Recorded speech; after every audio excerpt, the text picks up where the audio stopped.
Okay, I will say this. A year and a half ago, I got called to do just like this big band gig up in Salt Lake. And I was in Park City with my family on like a little trip. And so I'm like, perfect. I'll just, loop around that night for the gig. And they sent me the charts. And this totally is my fault.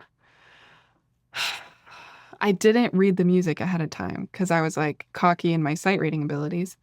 So I'm like, I just saw that it said read 2, right? Which typically means second alto. So I was like, great, I'll bring my alto. We'll be good to go. Anyways, so I'm about to leave for the gig and I realized they hired me on tenor, not alto. Read 2 was like tenor because they only had 3 saxes. Mm-hmm. And so then I was like,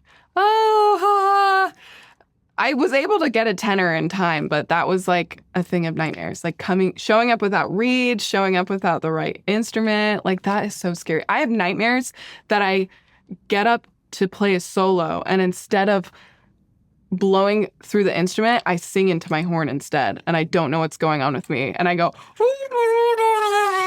and people are like booing me. I have that dream all the time. So it'll happen to me someday, I'm sure. Okay, I love that.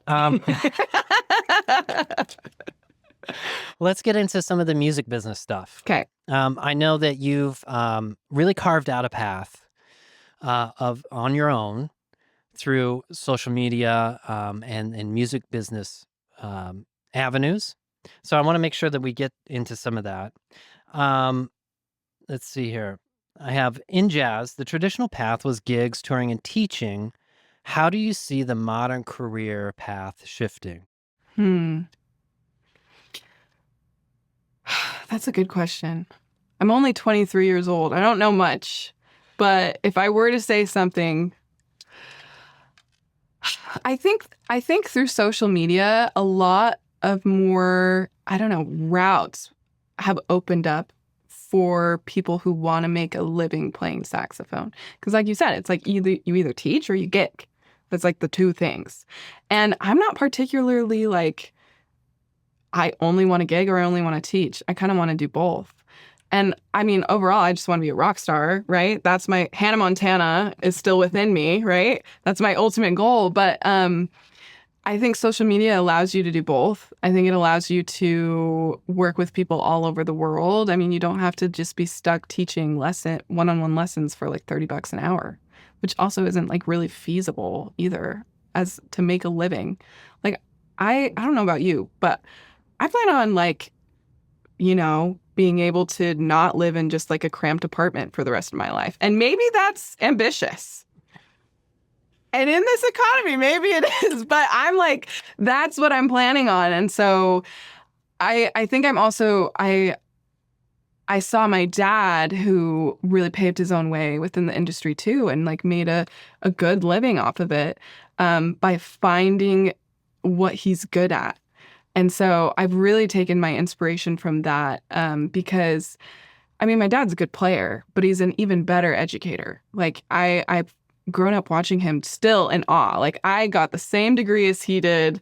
I worked with the same teacher as he did. And I'm still like, that is just like a natural talent that I don't have that he does. And he found a way to monetize it. And so that's what I'm doing for myself. And I feel that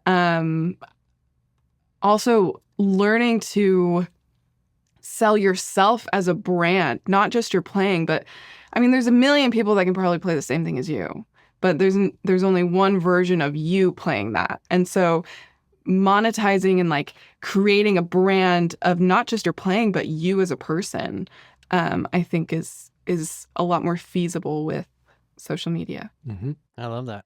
Along the same lines, you've built not just an audience, but a community. Hmm. And what strategies have worked for fostering real connection, not just followers? I think finding my niche that I'm passionate about and consistent with that then attracts people within that same niche. So I'm not posting what's trending. I'm posting what feels genuine to me, and people are attracted to that.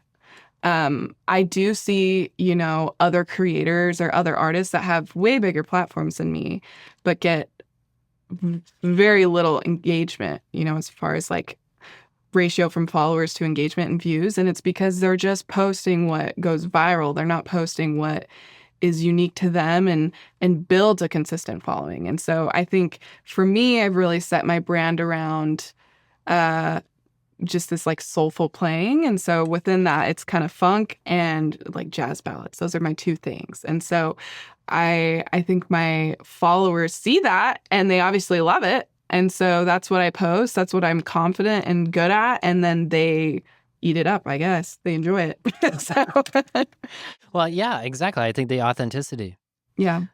Seeing that you are passionate about what you're putting out there Mm-hmm. and that you're genuine, that's infectious. Yeah. And then people want to, feel that. And that translates definitely. And along those same lines, what are some of the mistakes that you see musicians falling into or traps are falling into when it comes to promoting themselves on social media? Not doing it. I think that's the biggest mistake you can make. And going through school and getting my music degree, they don't teach you to do that. I mean, I saw so many people that were just stuck in a practice room all day long. And yeah, they played better than me. I'll be the first one to say that. But I'm getting the gig and they're not. Like, that's just the harsh reality. Like, and don't get me wrong, I still practice. I still work. I'm a good player.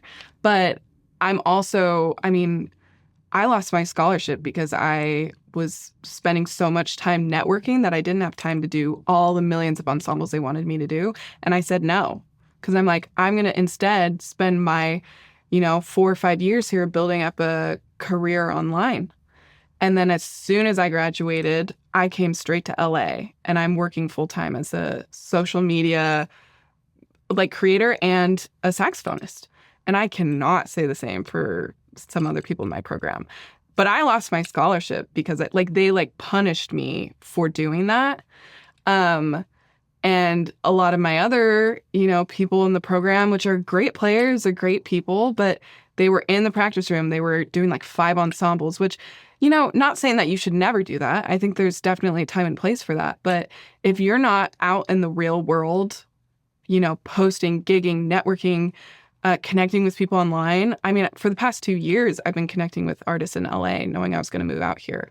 And so when I came out here, I already knew so many, specifically female instrumentalists that I am now like friends with through online. So I think just not doing it is the biggest thing. Consistency is the best thing that you can do for your online presence and the algorithm overlord, right? And so obviously it's like if you're just following trends or kind of selling yourself out a little bit that way, that too doesn't, like I was saying, create followers that are really invested in you as a player. But that's better than nothing, for sure. Mm-hmm. So I have here, how do you protect your creativity from being swallowed up by the demands of constant online posting? That's a good question, because you do get burnt out sometimes. I think when I'm feeling very burnt out and I'm like, I just can't, I don't want to like record anything today, because it is a really draining process, as you know, like we were talking about. Making content, it takes hours. But you can also repost that content. So if I'm not feeling like playing that day, and I'm always going to prioritize my mental health over anything. That's in my, journey with playing saxophone. I'm always prioritizing my mental health, because when I didn't, I almost quit. Like I literally, the summer Carson and I got married, I was like going to quit saxophone. I was going to drop out of school. It was also because of some very sexist men in my program. But I was like, I wasn't prioritizing myself, and what I really loved was sax. And it literally almost cost me my career. And so now I'm like very much going on a, do I want to do this? Do I find passion in this base? And then if I am like, I don't want to play today, because what? I have so much content. I'll just repost something from 2 years ago that, most of my followers haven't seen before. So there's like a way I have it set up that I'm always prioritizing doing what I love. So, I want to ask you, what made you decide on LA? If there's so much of the online aspect. yeah. Well, partially because my husband's a producer. That'll do it. This little guy over there. So I think being out here for production is way more important than sax for sure. But I kind of maxed out the industry in Utah. And I needed to go somewhere else for sure, just to like get out of there too. I mean, I was raised in Utah. I went to school 30 minutes away from where I was born. I'm like, I need to get out of here. So there's that. But then also, I mean, there's not a lot of women playing in jazz specifically. And even out here, there's not a lot, but there's some, which is awesome. So I've made so many incredible friends out here that I'm like, I love being surrounded by women that are just as passionate as I am, because most of my career, I'm the only woman in the world. I'm the only woman in the room, right? 30 guys, and it's just me. Which can be fun, right? Like I love hanging with the bros, but it gets tiring, and it's been so fun. I mean, I since I moved out here, I'm playing in an all-girl big band as lead alto called the Blackberry Project, done by my friend Amanda Mora, she's on trombone. She's the lead trombonist. That was like one of my favorite things in the world. Like even just rehearsing with them, just having all girls. Oh my gosh, that was incredible. And so that's something I definitely wouldn't be able to experience in Utah. Yeah, there are so many talented jazz musician women here. It's amazing. I remember when I first got to LA and just being blown away, because there's definitely more now that it's getting better each year. I would say, just based on what I've seen. Yeah. But yeah, there's definitely just a lot of incredible musicians here. Yeah. And that is hard to find. Yes. It's just good musicians. Well, there are a lot of good musicians all over, for sure, the country. Yeah.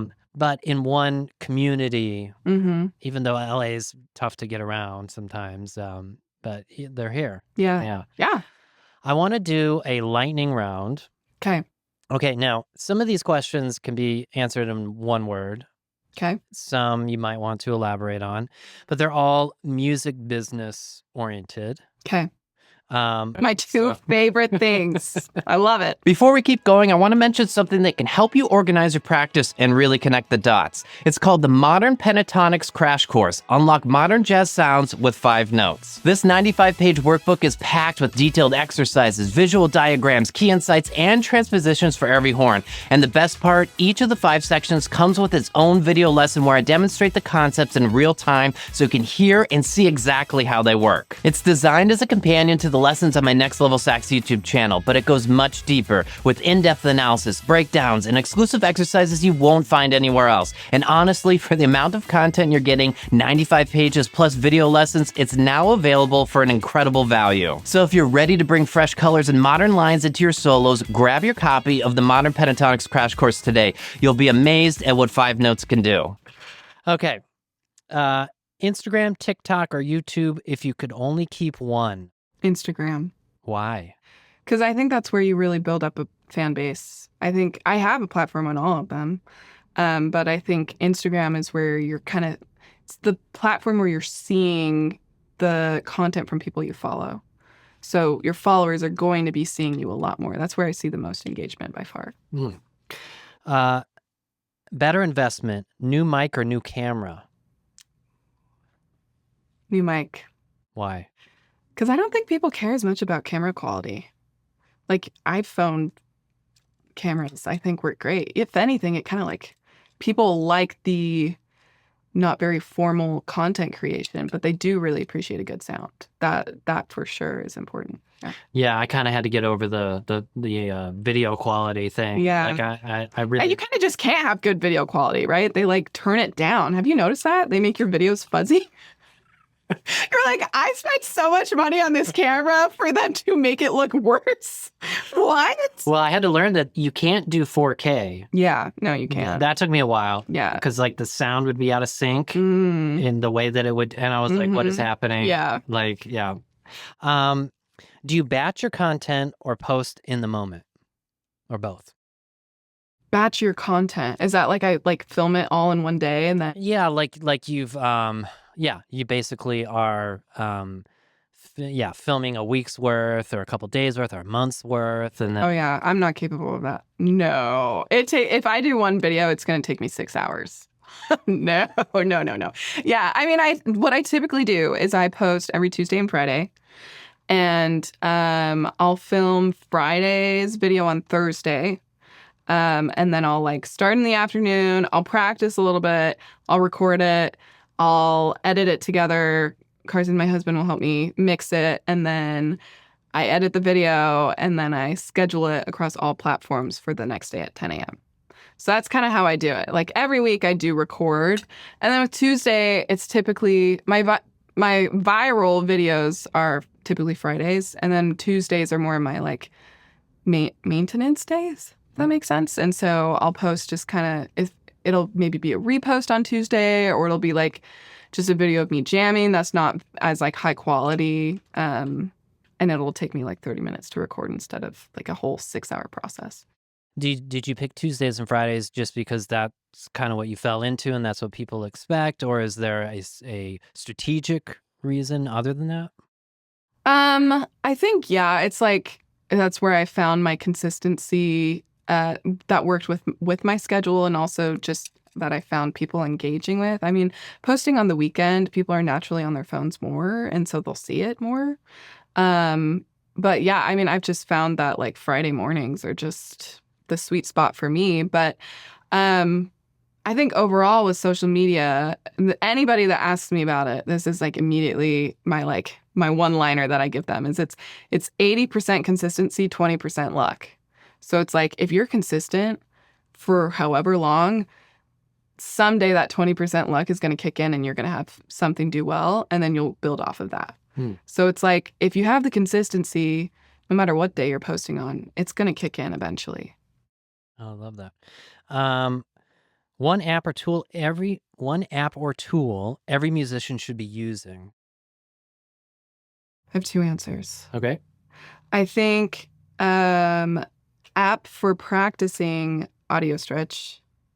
I'm not familiar. Tell me about it. So that's really important with transcribing. The reason I sound the way I sound is because of transcribing.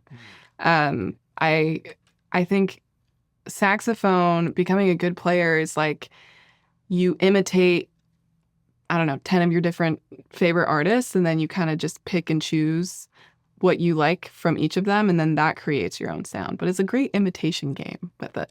And so I think transcribing using Audio Stretch makes it really easy because it allows you on your phone to slow it down, speed it up without changing pitch.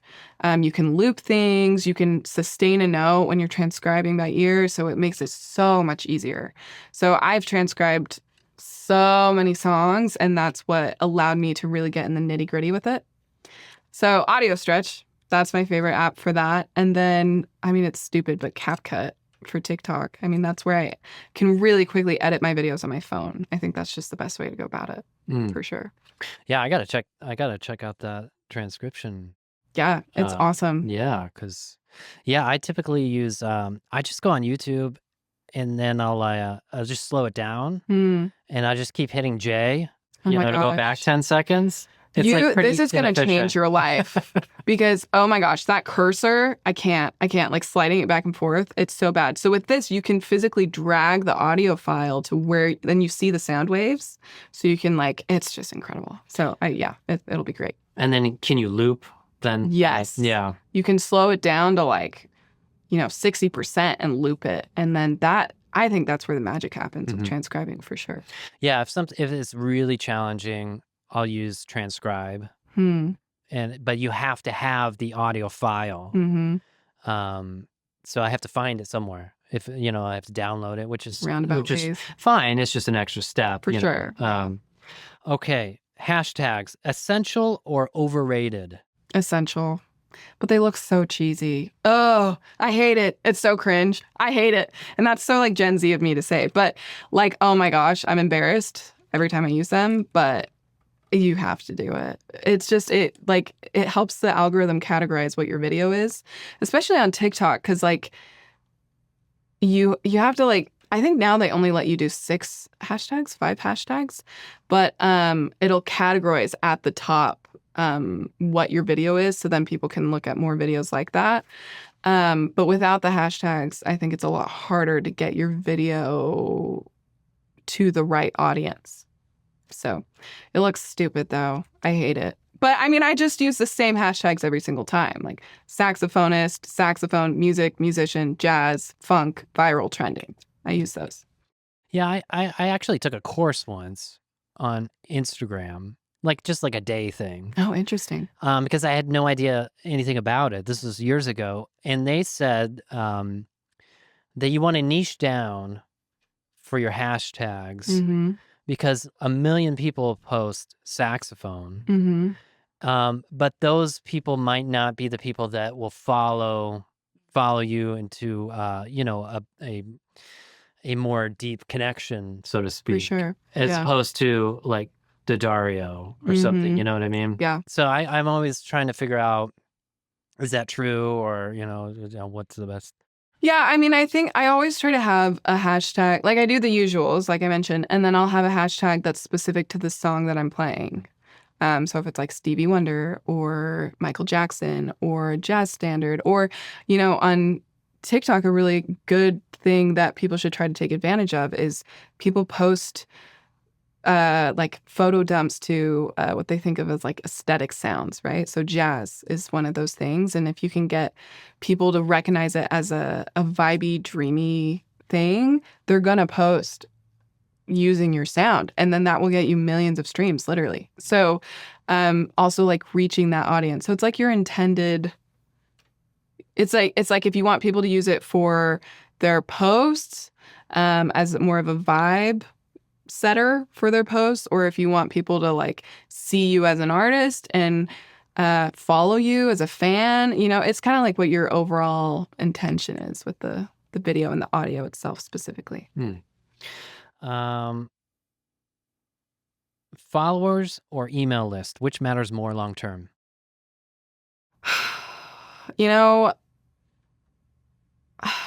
Email list is great because you have control over it. I mean, with TikTok going down, that I could lose 130,000 followers like that. And I have no control over it. It's all on another platform. I have no way of contacting them. But with my email subscriptions, I mean, Donald Trump's not going to take that away from me. So it's like, maybe he will. He'll come find me. But so yes, like the email list in that way is really great. But at the same time, I don't check my email. I do check social media. So it's kind of the trade-off, right? It's like, people are probably seeing your stuff way more if you post online. I mean, I get 10, 12,000 views on my stories because people are checking that. I definitely do not have that with my email list, but I also have control over it. So I think it kind of just pros and cons. Mm-hmm. Definitely. One post you made that surprised you by going big.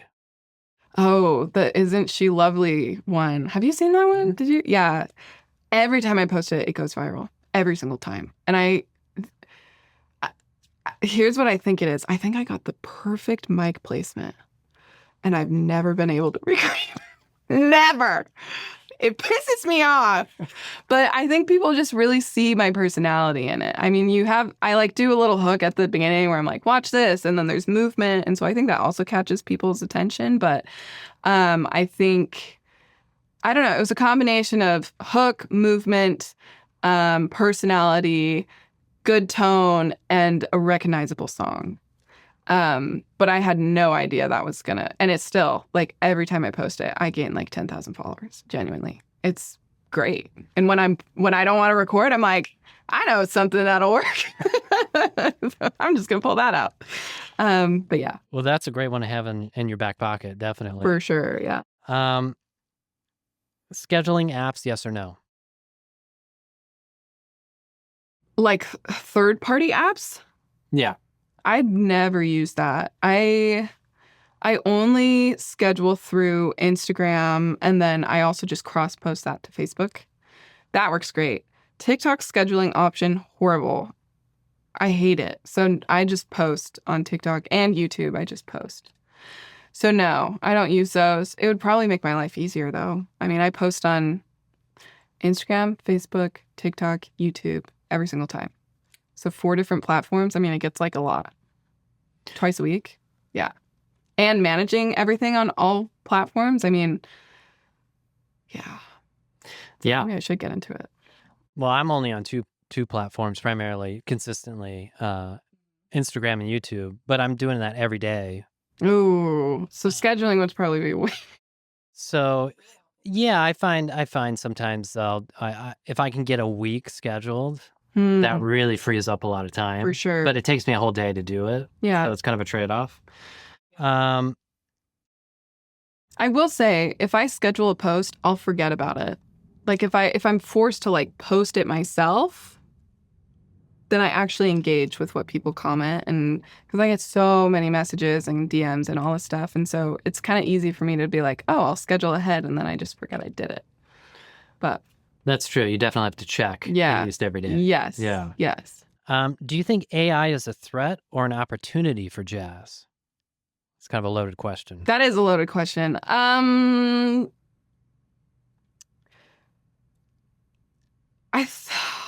don't know. I'm undecided. My dad thinks it's an opportunity. It's kind of a sink or swim situation, which it definitely is, right? Like AI is coming for us, whether we like it or not. But as an opportunity, I don't know. I'm curious. What would you see as like an opportunity for jazz musicians? Do you have any thoughts on that?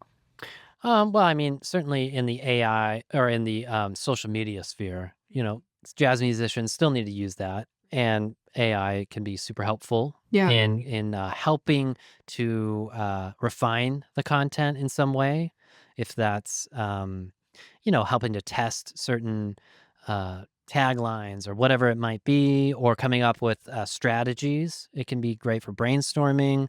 I like to use it to analyze my videos and tell me things. So like within the marketing aspect, for sure. Yeah. Do you see something like within like jazz itself? I think jazz is one of the last bastions of free will and creativity. No, that's so true, actually. Yeah. Yeah. When it comes to improvisation, I mean, I think replicate this AI. Yeah, for sure. And to some degree, I'm sure it's going to be able to do at least some of the stuff that I play. Yeah. But, the feeling, the interaction with all of those other elements, because it really is like democracy in motion, in the moment. So, yeah, I mean, I feel like we're pretty far off when it comes to that aspect. Thanks so much for watching this masterclass and interview with Bryn and Ripley. I hope you got out of this as much as I did. Her honesty about mental health, her approach to time feel, her stories from the bandstand, and her business mindset are all things we can take into our own playing and careers. If you want to take the next steps, I've got 3 resources for you. First, the Jazz Saxophone Standards Etude Workbook. Over 70 pages of complete etudes, exercises, and insights from some of the most important tunes in jazz. It's designed to work directly alongside the video lessons here on the channel, so check the link in the description for an incredible special offer, trust me. Second, the Jazz Saxophone Blueprint. This digital course is a complete roadmap to mastering tone, articulation, and time feel. It's packed with 25 video lessons, play-alongs, and a 179-page workbook that will help you build the fundamentals the right way. And finally, the Next Level Sax community. This is where it all comes together. Weekly PDF lessons, access to live stream masterclasses, exclusive content, and a community of saxophonists learning and growing together. So if you enjoyed this masterclass, take a moment to check out those resources below, and of course, make sure to subscribe to this channel so you don't miss future interviews, lessons, and masterclasses. Thanks again for tuning in. I'll see you in the next video. Happy practicing.